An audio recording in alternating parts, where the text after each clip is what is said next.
Are you ready to know what you don't know about social media? Well, then you're in the right place. This is the Seb Rust Show on Social Buzz on Air. Social Media Radio. Bring you tips, tricks, tools, and extreme value. Broadcasting from our studio in Miami.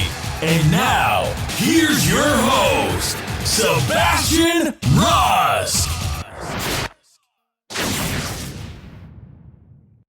What's happening, everybody? Hey, welcome to the show. Maybe it's your first time. Maybe you're returning. Either way, thanks so much for taking time out of your day to hang out with me. I really hope you learn at least 2 or 3 things that you didn't know before you hit play on this episode.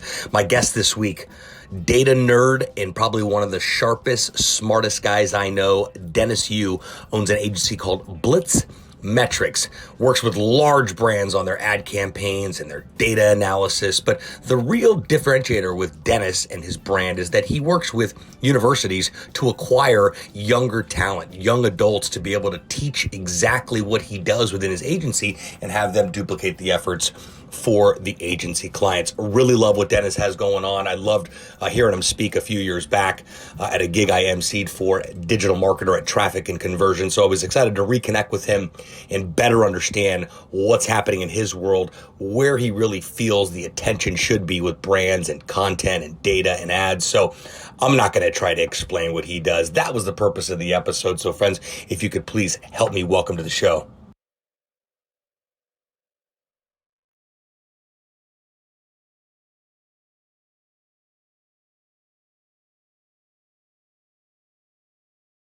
Dennis Yu. What's happening, brother? What's up, Sebastian? Everything's great here in the lovely, very rainy Miami, Florida. Where are you based out of? California? Oh, I technically have a place in Phoenix, but I spend more time in LA, San Francisco, and New York. I was going to say, where does your mail go? Let's start there. That's a horrible. The mail goes to San Francisco. Yeah. You're the wrong guy to ask. Where are you based out of, right? Yeah. I've got a friend that's a travel blogger and is home probably 14 days a year. And everyone always asks him where he's based from. He goes, well, my mail goes to my sister's house in Fort Lauderdale. I said, man, talk about living the dream. So fresh off a big leg over to Europe, we were just chatting about a couple minutes ago. What brought you over there? Was that, I'm assuming, all work, but by default, you get a little fun and play in?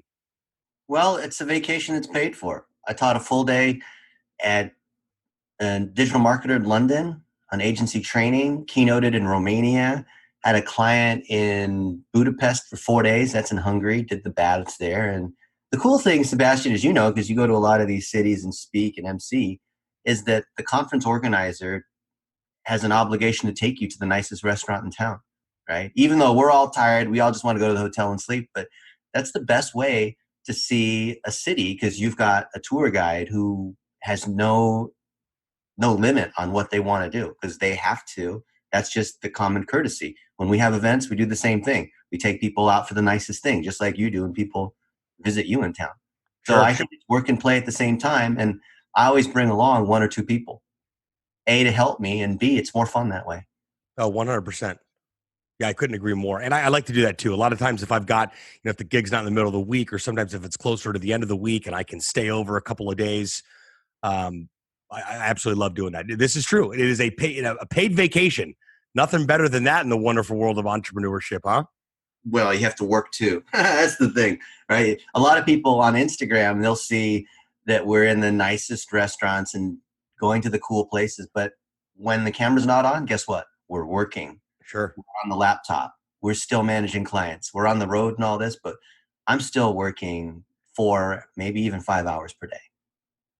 Yeah, I definitely know that. Well, with technology these days, it doesn't make it that difficult. My goodness, what in the world did we do 15 years ago when we couldn't just pop in somewhere where there was Wi-Fi and we could just set up and run an agency from literally anywhere in the world? So exciting time to be alive, to say the least. So for my listeners that may have never heard of Dennis Yu before, let's back up a little bit. You and I connected probably 2 or 3 years back on Facebook. Pun intended. And then I had the unique opportunity of being able to introduce you on stage at the Traffic and Conversion Summit that our friends at digitalmarketer.com put on every year. So we got to meet hashtag IRL in real life here. But let's back up a little bit and talk a little bit about your background, your history, and how you've gotten to exactly where you're at today with really being the Facebook ad ninja. I don't know if that's an appropriate term, but I wasn't going to call you a guru. You know why people are called guru, right? Why is that? You can't spell charlatan. I love that. That's outstanding. No, I always say don't call me names when people say a guru. Yeah, or some people call me ninjas, but ninjas are, I guess, well, I used to be a ninja, I guess. I was athletic and I did martial arts, but now I'm fat and old, so I wouldn't make a very good ninja.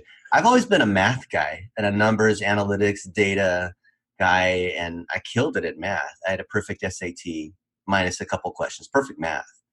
And I loved math. I loved the finality of knowing that if the answer is 5, that's the number. And when computers came around in the late 70s, I was starting to play with them. And I got some of the first computers in the 80s. I did spreadsheets. Like, I was a paper boy. You ever do that when you were younger? And I would track in my spreadsheet in Lotus 123. This is before Windows. Yep. How much people would tip me based on my strategy of just throwing the newspaper at them or putting it squarely on their door or other things. I sold candy when I was in elementary school, and I kept tabs on when people owed me money. Oh, I don't get my allowance until Monday. Okay, that's okay. You owe me $2, right? Right. And that's how I learned English too. I didn't speak English until I was 6. And so I used math and data and numbers to learn how to communicate with people. And the world of commerce, where you give me $1 and I give you 3 Kit Kats, made a lot of sense to me. And of course, there's more data when it comes to search engines and social networks. I built analytics for Yahoo almost 20 years ago, which is really cool. Absolutely. And, it's social media data. It's a way of scaling relationships. And I find it's like going to the casino, except you're able to cheat and it's not illegal because you know roughly what's going to happen if you have the data. And by teaching lots of people how to use the data, I feel like we are kind of the Plato's allegory of the cave, leading people out of this dark cave to the outside where it's bright, they can see, but their eyes are like, you're shining the light on me. I've been used to sitting in the dark, right? And people can see what is actually there and not be confused by what they think is like charts and data and boring math class to actually what's fun. And we make math and data fun. We teach a lot of young adults how to do this, but we teach, and when I say young, I mean young in mind, not like young as in discriminatory, a certain age, millennial kind of thing. Young is like, I'm 44. I consider myself a young adult, right? Right.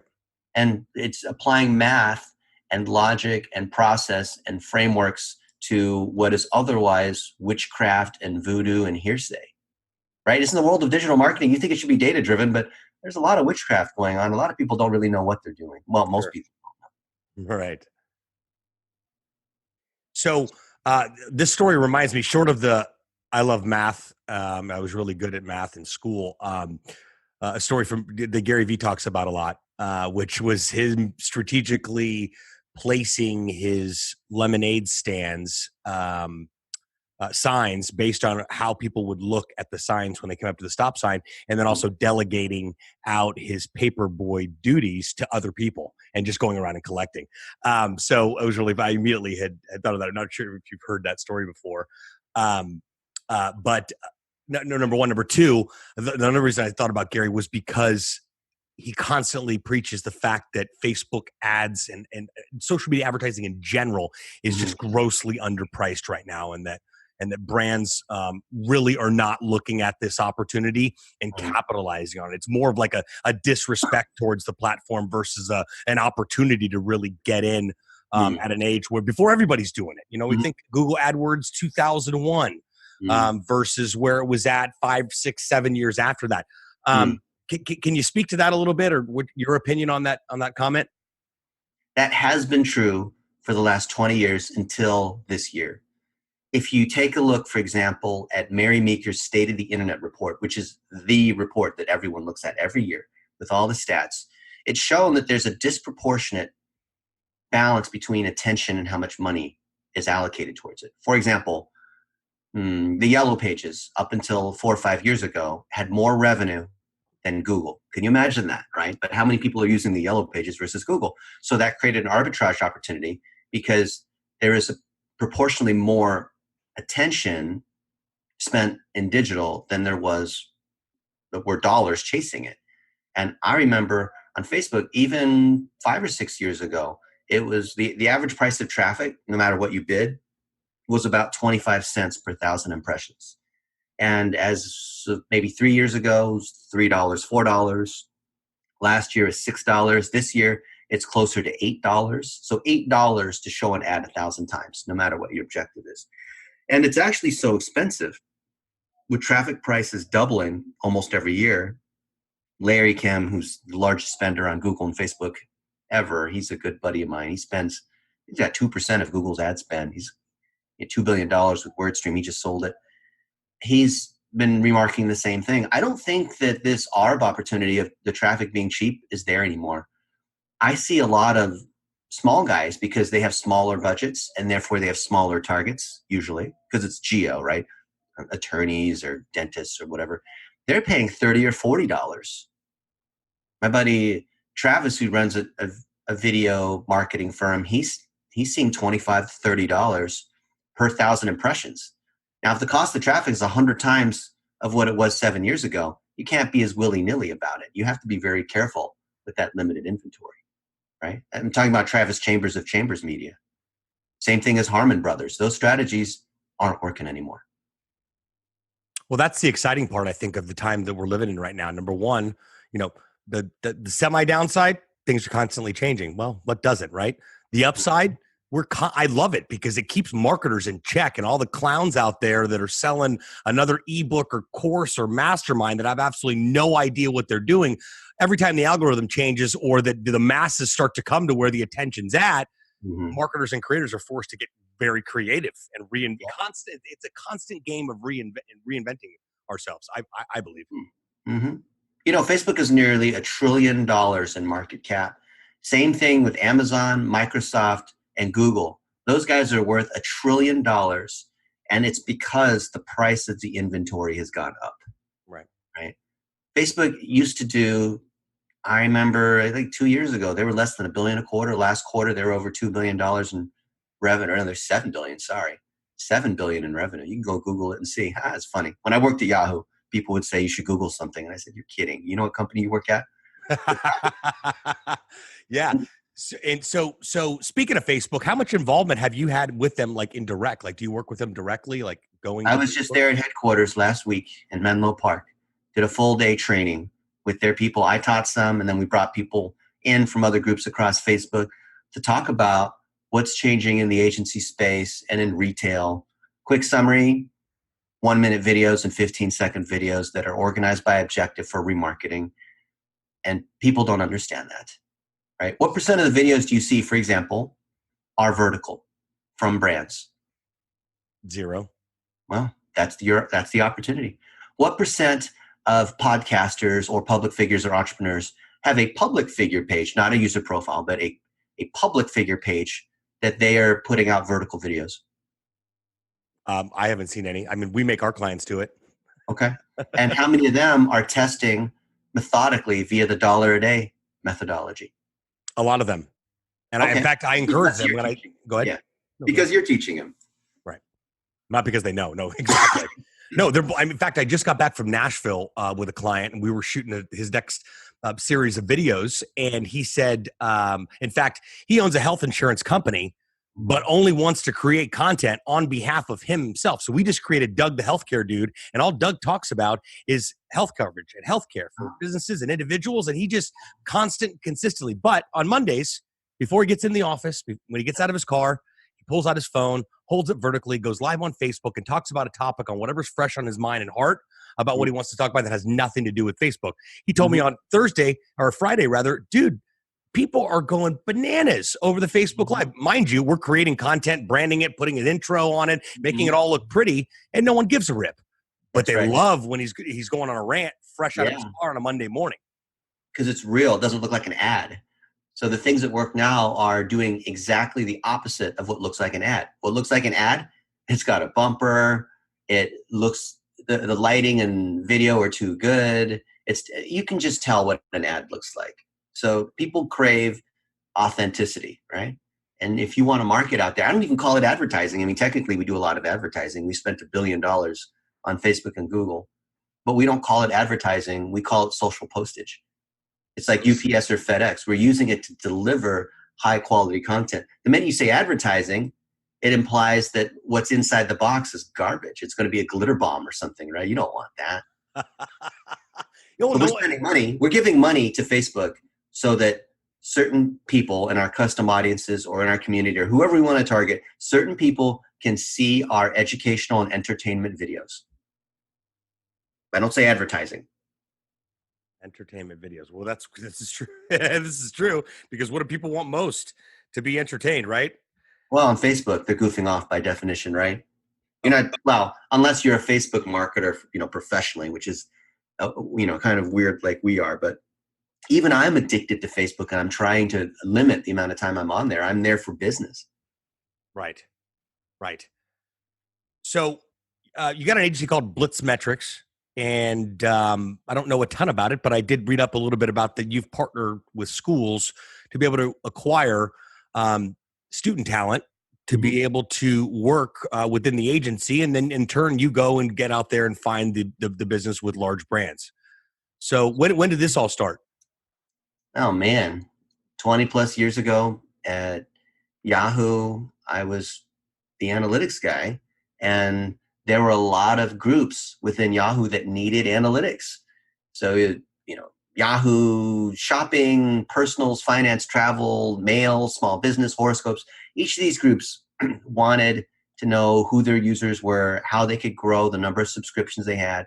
Small business wanted to sell more domains and websites and things like that. And I built an internal agency inside Yahoo, hired a bunch of people from Stanford or people that I dragged along from other companies and trained them up and how to do analytics. Was there a textbook on how to do this? No. So I had to put together training. We built our own systems inside Yahoo. So therefore we had to build our own training. And I found that generally, and I don't want to say, 100% black or white, but generally it was easier to take young adults and teach them something new than it was to teach people who had 10 years of experience, because that experience didn't apply directly to what we were trying to do. And it was harder for them to change. And that was a light bulb in my head on, what about all the other friends of mine? Because let's say I was, 24, 25 then, 5 years out of school. What are the other, how about other people in my situation where they've graduated, they have a receipt in their hand called a diploma. And they think that receipt equals a job. No, it's just a receipt. You have a nice meal, you throw away the receipt, right, Sebastian? Right. So what if we bridge? It wasn't that, right now it's popular to hate on college. It's not worth it. It's a scam. You don't have to go to college, be an entrepreneur. You should hustle. No, that's popular to say that. I think that that's short-sighted. I think that if we bring together the private sector and the universities so that a degree comes with that basic training on how to be mature and work experience, then we have the best of both worlds. Yes, absolutely. A mature young adult sounds like an oxymoron. Skilled and has work experience, right? Because me as an employer in the private sector, I want to hire people that can get the job done.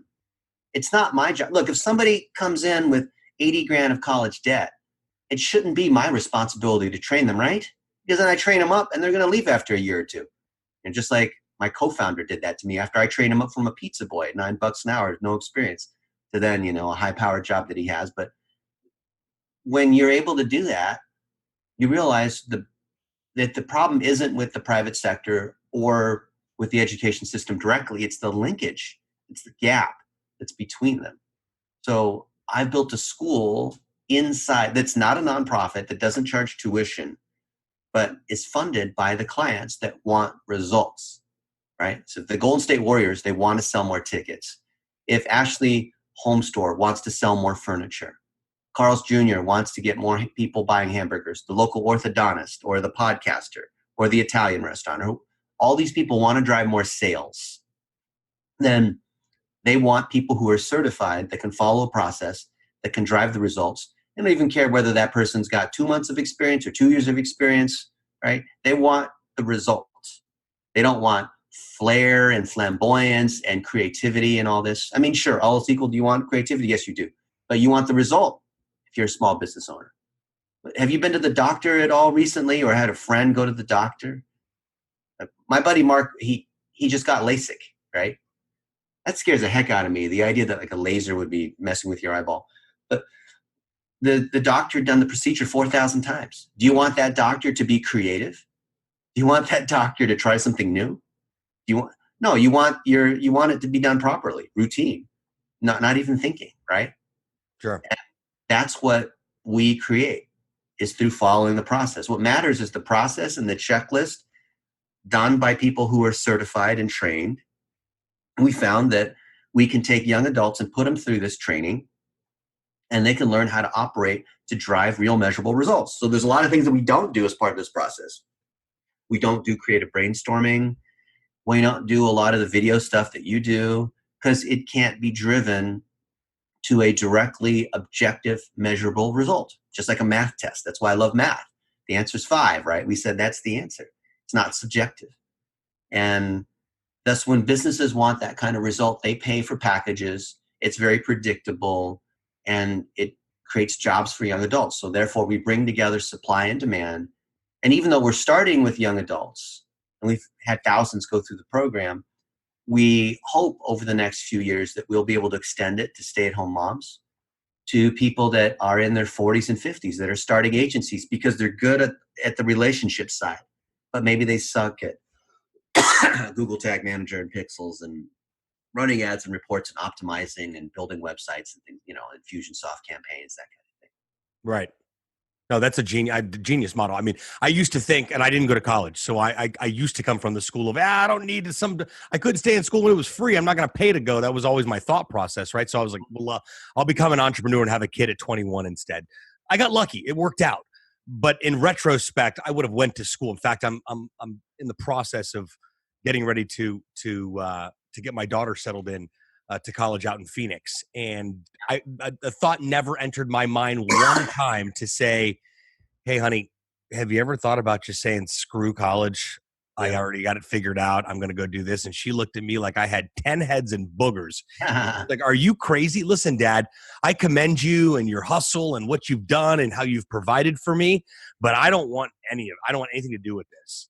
The roller coaster, the up and down, the uncertainty. I go, I know, but the payoff. She goes, listen, the payoff is knowing that I got a paycheck because I showed up and went to work. And I go, you know what? She's a worker, and I'm never going to change that. Maybe she'll become an entrepreneur later on in life. But for right now, I couldn't even fathom going, hey, you know what? You don't have to go to school if you don't want to. It just seems like there is no other option. Most importantly, Dennis, not because of the education part, and it's going to provide her a job. Sure, that's the goal.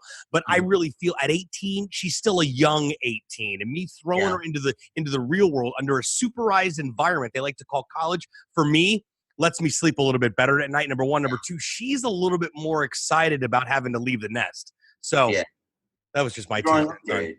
Don't go to college, Yeah, you learn how to grow up. I call it extended high school or babysitting, but it's necessary. Your frontal cortex isn't fully developed until you're 25.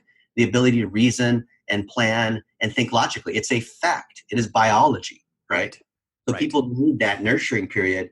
And I think the combination of learning how to grow up and organize your time and live away from home, plus getting real world experience in a job is killer. One of our friends is Karen Sutherland, and she teaches at the University of the Sunshine Coast, and she has 200 plus students that are learning social media marketing, not by reading a textbook, but by actually opening their own agency and taking on clients. And so that's 200 plus agency clients going through the Blitz training program, right? But every one of them is just a student with no experience, but under the guidance of the university and us, following a process where we do the plumbing with all the tracking. We collect their goals, content, and targeting, which is the strategy. We film 1-minute videos with the store owner or the nonprofit or whatever business that they've adopted. They choose one that they like, right? They put those videos out there on Facebook, on the website, on LinkedIn, on YouTube. They boost the ones that are working better. They have a framework on how they produce and edit and post these videos. And then they report back on the results, and they go through several cycles and show what's working and not working. And we believe that is the best entry point for students that are in business or marketing, is to actually do it, not just read this essay, read this article and write an essay or answer this quiz. Who cares? Right. There's nothing better than having a client as the one who's grading you, not the teacher, right? Because that client, they own a business. They absolutely are watching what's going on with the money. You have to be able to explain to them what the process is and what they need to do and what the results mean and all this. What better way to learn than to have someone you have to talk to? What better way to learn communication skills? Otherwise, you put it all on the teacher. The teacher doesn't want to grade 200 something papers. How about have the client rate you 1 to 5 stars? How about that for keeping it real? Yeah. Yeah. And our day, and I say our day, I'm 40. So we came up around the same generation. It was OJT, on the job training. That's right. That's where we've got our best experience from. We learn the most on here. So yeah, well, I commend you on these efforts. This is a brilliant model, and I look forward to seeing this continue to unfold and grow and really become the norm. Because I really think that, just like you said, if that bridge is gapped in between the private sector and schools, it's an absolute no-brainer and really an opportunity. I think, especially as generations are continuing to grow up. My kid's way smarter than I am. So these generations, and they grow up with a device in their hand, right? Mm-hmm. So to be able to have some hand holding, but still have the independence of being able to get some real hands-on experience is awesome. So something you're famous for, $1 a day on Facebook ads, seems like an extremely simple concept. I do it on a lot of my content. It's like a set it and forget it type deal. I do it for my MC reel, for my new videos, etc. How'd you come up with that, and what's it all about? I know you have a course on it too. The $1 a day methodology, a lot of people think it's magic because it works so well. If you look at the techniques behind it, it is simply testing and optimization. The idea of optimization or amplification is whatever's good, make it better. So let's say that you're practicing free throws and you suck. Well, you're going to keep practicing, but there's very little risk unless you take no free throws at all. So many shots on goal is $1 a day. You might have 50 pieces of content. I'm not saying produce 50 pieces of crap, right? But your friend maybe who's the attorney, he produces a live video every Monday, right? That every one of those is a shot on goal. And we might think in a Dunning-Kruger-like way what pieces of content are going to be better, but we don't know. So we let the data tell, and we put $1 a day against it for a week, because that's how much the system usually needs to be able to generally tell. So it costs us $7 per shot on goal. And the more shots on goal we take, when we find ones that win, we put more money on them. But here's the rub. What percent of the time do we have a winner, do you think? On average, we've done this thousands of times. It doesn't matter what the industry is, we see the same percentage. What percent of the time do we have a winner? No clue. 10 at best. So 1 in 10 of your half-court shots go in, or whatever analogy you want to use for sports or setting goals or what have you. So if you know that 1 in 10 of your videos are going to perform, whether it's to sell or to collect an email address or get people into your store or to buy your product or to sign up for your thing, 1 in 10, what if you only make 3 or 4 things? Then you might just give up and say, oh, this Facebook thing sucked. I tried this, and this, and it didn't work. Yeah, about 1 in 10 works. So you probably need like 20 or 30 shots on goal. And maybe if you're decent, you'll get 2 or 3 of those. And of the ones that are decent, what do? You extend them. So initially put $1 a day against them. Now you might put another $100 for another 100 days, or put another $500 for another 30 days. And you keep going.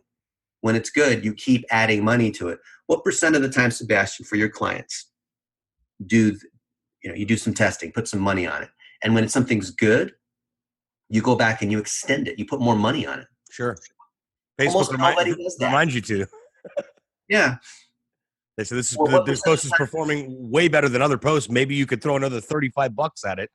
They're good at reminding you. And you can clone it into another ad set, and you can into another target, right? Into editing that video, into editing the copy that you have, into editing these other components, and take a good thing and make it better. So we call that amplification. So you start, like we see big brands that will say, well, we're a big, like a Nike. We've done a lot of work with them. Oh, this dollar a day thing's not for us. That's a small business thing because we have this budget. Oh, you do really? Okay. Well, if you've got thousands of athletes and thousands of products and campaigns and Nike stores and what have you, and each of them are starting at $1 a day and you're starting to increase, you can easily get to $1 million a day, as we have with Rosetta Stone. We were spending $1 million a day on Facebook and Google. Wow. Actually, we spent $1.3 million for one day on Black Friday just on Facebook. Add in Google is $2 million, right? Well, that not every day, just certain days. Using the same technique where we're testing, finding a winner. And then when you have your big Black Friday sale, do you want to leave it up to chance or do you want to find something that you know is going to work and put $1 million behind it, right? So it works for small biz too. It works for anybody. So define work real quick. Is this so we've got 10 pieces of content that we crank out. 1 out of 10 is going to air quotes work. And I would assume work means it's engaged. People like it. People are sharing it. It's the value is being perceived based on the engagement. Is that correct? Sometimes. Okay. It depends on, so we've got our 3-stage funnel and Google and Facebook use the exact same words. So that should be a clue that we should be using this same model from awareness, top of the funnel, consideration in the middle, and conversion, which is the bottom, people to buying stuff. And we also rename that into why, how, and what, like we talk about at TNC or social media marketing world. So if you've got the objective to drive conversion, right? Buy my stuff or become a client or sign up for my thing or lead magnet or tripwire, whatever it is, buy my course, then of course that objective is conversion, right? There's many possible objectives. The main one is going to be when you're boosting posts and you're looking for engagement. You're looking for your cost per video view. You're looking for the cost per engagement. Or maybe it's an offer and you want to know what's your cost per offer or what's your cost per email collection or what's your cost per messaging in your chat bot, right? I'm on the board of Mobile Monkey, so I use them. It's whatever your business objective is. We recommend that people choose 3, 1 at each stage of the funnel. So I like to go for video views at the top. I go for post engagement or email collection in the middle, and I go for some kind of monetary conversion at the bottom. But if you are in professional services or B2B, then your lead is your conversion because you have to talk to them, right? Right. And 1 in 10 of those pieces of content that you have for whatever objective is going to be a winner. So if you have 3 objectives, then you need to produce at least 10 pieces of content for each objective. Got it. So 30 pieces of content so you're able to test and optimize. Yeah, but don't stop there. Because if you know that on average, and not everyone's going to be 1 in 10, but if on average it's 1 in 10 and you produce only 10, that's still risky. You're not guaranteed a winner if you do 10, but on average 1 in 10. So why not do 20 or 30? Why not do, so if you do 30, 1 at each stage in the funnel, now you're looking at 90 pieces of content. That's pretty significant. Sure. But that's the necessary investment in marketing. So it's not a software or a tools or a hire an expert model. It requires that you've got to actually produce content in a full range across your business, not just with you talking. I mean, they're fine. You can do the car, cell phone, video stuff as long as it's legal. You can interview customers. You can interview other people. You can start a podcast. You can take UGC. I mean, there's all different ways of collecting this content. You can meet people at conferences and do a 15-minute interview each with these different people with your iPhone and then chop out 1-minute pieces from there, right? Well, I find that great interviews, I can often take 10 pieces, 10 1-minute video clips out of just one interview because I've got to get lots of little snippets, feed them into the machine, put $1 a day against them, and then let the machine tell me. Even though I think I know what the winner is, I'm always wrong. And you are too. Right. I love it. And the small business is wrong. The client's wrong too. They think they know, but they're wrong. Sure. So I'd say the number one, and if I speak from personal experience, my own content, my personal brand, client stuff, boosting stuff, outside of being able to create an audience of, general stuff. Okay, cool. I want to target marketers in San Francisco and in San Diego. Cool. I could totally do that. But I also, until recently, I had a tough time putting my finger on who exactly is my ideal audience to sell a podcast to. I finally came to the conclusion on my own that it's marketers and entrepreneurs. But before that, I was confused. I thought, if I'm confused, what in the world does the average business owner think when it goes, I'm going to go boost the post? What happens? They just boost the post, take Facebook's word for it for recommendations and go on there? Or is there a way to be able to say, hey, here's my ideal target to be able to choose these audiences? Always big mystery to me. Yeah. Well, that's the thing, is that everyone wants to be a personal brand. Everyone wants to have a book, which is the new business card, and a podcast, and to speak on stage. But even though there's a lot of people that want it, you have to ask, why are you doing this? Now, if you're a personal injury attorney and you have a podcast and you're doing it because you want to use it to drive more, maybe you're in Atlanta, you're like Ali Awad, and you're one of the top personal injury attorneys, and you want to use that to grow your stature, to speak on more stages, so that, Better Call Saul, right? Eventually lead more clients so people respect you, then that's a legitimate business reason. If you're doing it because you want to check a box of, I get a lot of people that want me on their podcast because I'm one of the boxes to check when it comes to digital marketing for whatever reason, right? Like they need to interview Gary and me or Richard Branson if they can get him, these other people. Like I'm one of the boxes to check for digital marketing. Sure. But are they doing it out of ego, or are they doing it because they have some kind of funnel that leads to some kind of mission that's grounded in monetization? What percent of these podcast people have businesses to monetize? If they don't, then why would they have a podcast? And what is going to fund this thing unless they're doing it just for fun, like a hobby? Oh, 100%. I mean, then they have a direction on how to frame the content in their podcast, right? Sure. I spend more time talking people out of a podcast than I do actually starting one, just for that simple reason. Well, I had an idea that maybe, now listen, does this fit into the goals of your business, the goals of your storytelling, your content structure? Because if it doesn't, I would love to sell you a podcast, but not if it's not a fit. And people, it kind of stops people in their tracks for a second here. Like, you don't want my money? And I don't. I'm not doing this for the monetize. I do this to see the show launched, to be able to put another show in our catalog, to go, here's what we're doing at the Podcast Launch Lab, not to be able to say we're making a bunch of money. So that happens, by default. But I completely agree with you on that. So $1 a day, it's a course you guys have actually created, right? I'll have a link in the show notes for those of you listening want to go and check it out. Highly recommend it. I mean, $1 a day. The concept seems simple enough, and Dennis just started to elaborate extensively on how to do that. So take these tips and run with them, people. So my next question was, where does a novice business owner start with Facebook ads? But I might have answered my own question with, probably $1 a day strategy. Yeah. 1 minute videos, vertical, $1 a day, put it out there. Don't overthink it. Interview other people. Don't make it just about you, right? Unless the product is you as a motivational speaker selling courses to other people on how to make courses or whatever. Don't be like that, right? As long as your business is not about your ego and it's about helping other people, then you're there to interview other people who have knowledge in an area, right? And you're there to collect the knowledge, not to try to directly build your brand. And then you're going to come off as a great human being who's trying to share and help, and people naturally will gravitate towards that instead of advertising. The problem is always in the content collection and not in the techniques of how to run the Facebook ads. If you don't give me good videos, let's say if you came to me, you couldn't afford me anyway, but if you came to me, I'd say, look, I can't help you because your content's not framed correctly. You can't make chicken salad out of chicken shiitake, right? Right. Come to me with garbage, I'm not going to be able to create a 5-star meal. Sorry. I need quality ingredients. Oh, but I thought you're the best at Facebook ads and all this. I'm pretty good. I'm not a magician, okay? I'm not a miracle worker. Yeah, exactly. You need to give me these ingredients. Well, I'm paying you for that. Well, last I checked, AI in plastic surgery is not to the point where I can be your face and I can have your voice. And you have to make the content. I'm sorry. I hired an agency for that. What are they, actors? Come on. We need your customers. We need your knowledge. We need your expertise. We need your business, right? Your employees, all that. Yeah, I get asked all the time. Can you host my show? Can you do our videos? I probably could, but the days of spokespeople. I mean, again, it's still there, and it happens. It's an advertisement. It's commercial.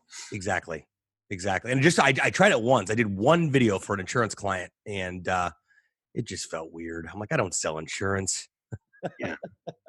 So this is all great content, and wow, my brain's exploding here. And I knew that it would be a plethora of information in a short amount of time here, because again, this stuff is somewhat complicated, but it's really simple at the same time. And I think a majority of it is actually just doing it. Just like you said, the clients don't want to create the content. That's why I have an agency. Yeah. They just don't. I said, listen, everyone has a camera. It's called your smartphone. It's in your pocket. We are digitally addicted to it. I show you how to launch a podcast. I got a course. I got a free training.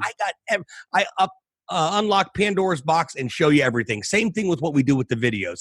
The only difference is you're never going to do it. Why? Because you got time and excuses and this and that and other. When you get some skin in the game, some accountability for what you do, and that's what you said, when you push your ego aside, that took me a long time to figure out as an entrepreneur. In fact, probably a good solid 24 months. I went through a personal development course in 2016 that rattled my cage, and I took an unscheduled hiatus to become who I need to be and to shift my mindset. And really get that ego shedding out of the way so that I understand what it's like to have a service-based brand where you're just here to see the end result of what you're contributing to the world by helping people know what they don't know that they don't know about all this. And I actually feel negligent by not doing something. The agency work, not my favorite. I'm good at it. I enjoy it. I enjoy the clients, but I want to be on stage everywhere. But but at the same time, in order to get on stage, maybe you got to be providing enough value so that people see it and perceive it. Because you're right, the egos, people, their ego radar is on ultra sensitive these days. I think people can smell it come a mile away. Yeah, this year I've given 3 keynotes at $20,000, right? So I could do one of these every month and not have to do anything else, but I don't, because it creates the wrong view, right? And a lot of people will come to me saying, because I have a blue check mark on Facebook and Twitter, they think I'm famous or something. I get thousands of requests. And there are people that will say, hey, can you get me on stage? Well, I probably could, but why, right? You and we've got a good network of people. We don't want to disrupt the quality and the trust in that network.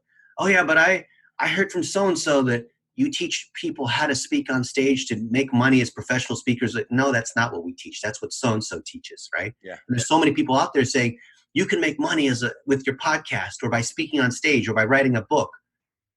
Yeah, for the 0.0001% of people. That's like saying, if you go buy a basketball at Walmart, you could be LeBron James by next month, 6 figures, right? Yeah. No, I don't think it works like that. And so anytime people say that they want to speak or they want to have a podcast or a website or a personal brand or whatever, because they think it's a quick way to get rich, I say, I'm sorry, I'm not the right person for you, right? Because it's not going to work. Yeah, I always ask them why. I want to start my own personal brand. I want to do what you do. Well, why? Right. Exactly. That's all the world needs. Another Sebastian running around. The why is definitely huge. Well, listeners, this has been some incredible information, and I'm sure you're going to want to be able to follow and connect with Dennis online. Check out his website. It's dennis.u. That's Y-U. Dennis. U. Excuse me. Dash U. Dash U. Yeah, there we go. Yeah. Or go to LinkedIn. Google me on LinkedIn. Yeah, there we go.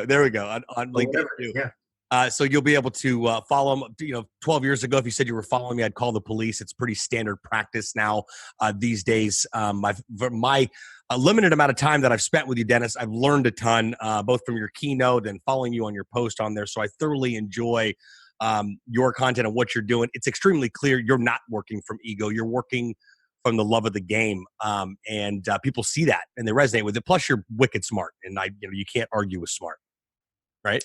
Oh, we're around a bunch of smart people. I saw you had Caleb Williams on the show a couple weeks ago. He's awesome. Yeah, my goodness. Holy cow. That kid was, I told him, I go, you're on the show today. I blame Dennis for this episode because he posted and said, this kid will blow your mind. And I thought, from a guy like Dennis to say, this guy will blow your mind, I'm in. Yeah. Yeah, that was a great interview. And he was just so amped and stoked to be on the show and grateful. And again, it's, as you know, just such a joy to do business and connect with people that are just so grateful for opportunities to talk about what they do and have some additional exposure on here. Well, we're about out of time here. I know you're a busy guy, so I really appreciate you finding time on your calendar to come hang out with me for a few minutes. Hopefully, it won't be the last time. Hopefully, you come back again. I'm in Miami often. We'll have to hang out. Yeah, I'm doing training with Digital Marketer. We'll have to hang out in Miami. Yeah, let's definitely do that. 100%. I didn't catch you last time you were here, but again, I love doing that. I love seeing when I've got online friends and offline friends that come to town because Miami's a big city. We get a chance to connect. So I look forward to doing that. Well, I like to wrap up every show with one non-business related question. You and I do a lot of traveling through our business and speaking adventures. Let's just hypothetically say we ended up in the same city at the same event. I was the MC. You were keynoting the event. We got done. We went to dinner. Everybody's kind of hanging out, after party here. And I quickly realized that across the hotel from the hotel bar is a karaoke bar. And our group of people seem to think the karaoke is going to be a good idea at 11 p.m. That evening. You think it's a good idea. I think it's a good idea. And I propose singing a duet. What song would we sing, Dennis? We'd sing the Backstreet Boys, I Want It That Way. If we're drunk enough, it'll be fun. Well, we'd also record it on vertical video or maybe even go live on Facebook. Yeah, and then people will blackmail us.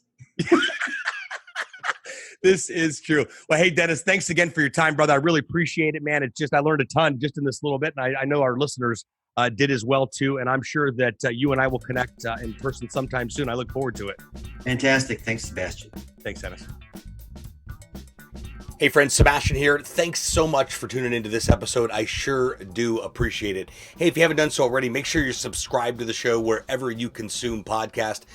If you feel so inclined, please do leave us a review. 5 stars is obviously preferred. Say something nice about us if you don't mind. And also, make sure you're subscribed. This way you're getting future updates of episodes as they become available. I'm signing off from our studio here in beautiful Coral Gables, Florida. Talk to you next time.